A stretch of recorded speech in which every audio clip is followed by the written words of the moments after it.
रही है 4 सीटों पर शिवसेना आगे चल रही है। महाराष्ट्र में 16 सीट के रुझान है और दूसरी तरफ हरियाणा में 11 सीट में 8 सीट बीजेपी आगे चल रही है, 3 सीट आईएनएलडी यानी चौटाला की पार्टी आगे चल रही है। सुधांशु मित्तल जी हमारे साथ यहाँ जुड़ चुके हैं। सुधांशु मित्तल जी, जो महाराष्ट्र में नजर आ रहा है, फाइनेंसी कहती हैं जब इतना भ्रष्टाचार था, लोग डूबे हुए थे गर्त में, सब चीज स्थिति नाजुक थी, हर नजर मोदी को क्यों देख रही है? मोदी को तो सीएम बनना नहीं है, वो तो प्रधानमंत्री बने हुए हैं। राज्य से कोई चेहरा क्यों नहीं उभर पाता है? प्रसून जी, हिंदुस्तान की राजनीति एक नई राजनीति की ओर जा रही है जी।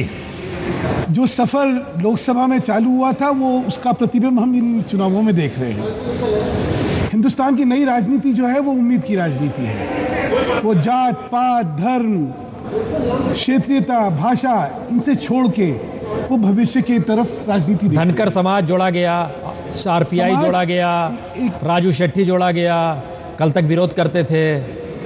कैसे चलेगा? क्या है, चीजों को अगर परिप्रेक्ष्य में देखेंगे या अपवाद में देखेंगे, ये पहले तय कर दीजिए। नहीं, तय कैसे कर रहे हैं? इसका मतलब थोड़ी आप जीत रहे हैं तो आप कुछ भी कहिएगा।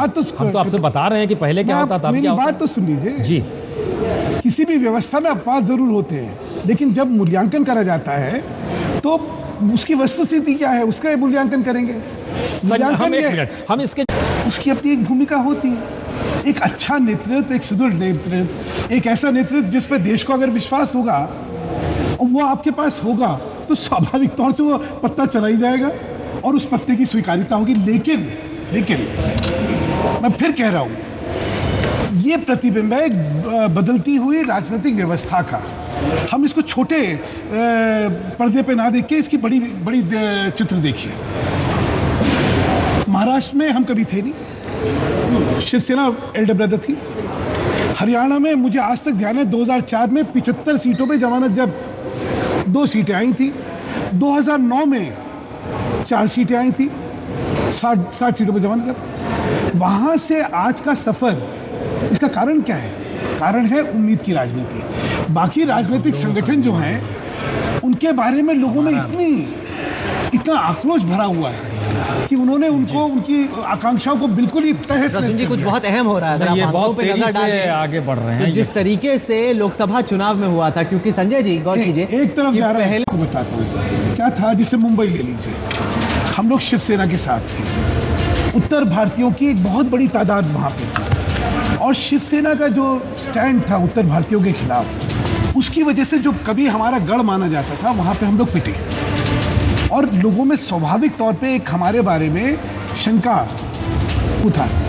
अब वो सारा परिवर्तन होने वाला है। जो आज तक की नकारात्मक राजनीति उत्तर भारतीयों को लेकर थी, जिसका फायदा हमेशा कांग्रेस ने उठाया। अगर आप 2004 का देख लीजिए, 2004 तो जीते ही उसमें, 99 का अगर इनका विधानसभा देख लीजिए, जो हमारा और कांग्रेस के बीच का फर्क था वो मुंबई की वजह से हुआ, क्योंकि 95 में मुंबई हमने पूरा जो था कैप्चर करा था, उसके बाद वहां हारे।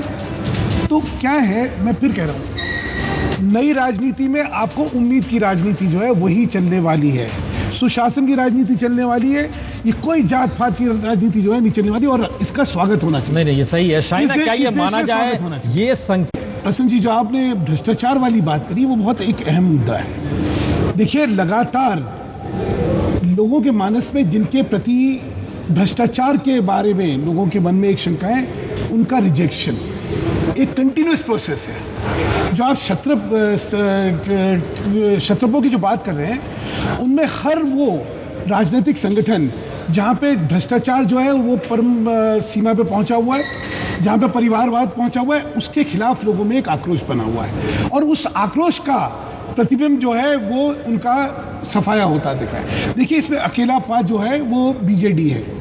उड़ीसा के अंदर बीजेडी फिर आती है, क्यों? क्योंकि वहां पे लोगों को उनके साथ भ्रष्टाचार नहीं दिख रहा है। ममता बनर्जी का परिप्रेक्ष्य थोड़ा सा अलग है। जयललिता, देखिए, वहां पे अभी राष्ट्रीय दल या उनका विकल्प जो है सामने, जयललिता और करुणानिधि, उसमें कोई विकल्प है क्या?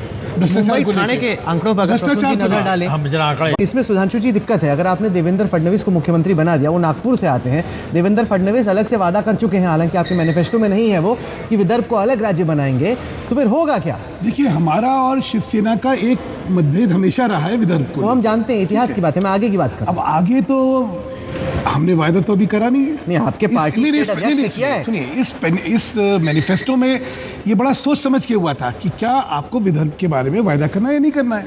नहीं हुआ है। अब आगे जो सहमति बनेगी ऐसा बनेगी। नहीं है। देखिए 93 में भुवनेश्वर में बैठक हुई थी, उसमें अटल बिहारी वाजपेयी ने मुहर लगाई थी, और तब नागपुर के सांसद बनवारी लाल पुरोहित ने उनसे पूछा था क्या आप बनाएंगे, बोले जब तक शिवसेना नहीं बना सकते हैं। अब शिवसेना नहीं है। हम अब ये की बार हमारा मैनिफेस्टो शिवसेना के बिना था, इसीलिए तो हम कह रहे हैं उसमें नहीं तय करा हमने, इसका उसमें मतलब तय नहीं करा हमने। तो ये अब आगे देखेंगे ना क्या होता है। मैं इसमें एक चीज बताना चाहता हूँ। पिछली बार 2009 में एमएनएस की अभी बात हो रही थी। एमएनएस जो थी वो बेसिकली वोट कटवा पार्टी थी। 28 सीट विधानसभा की एमएनएस ने शिवसेना और बीजेपी को हरवाया। उसमें हमें तो हरवाया 12 पे, 16 पे उनको हरवाया।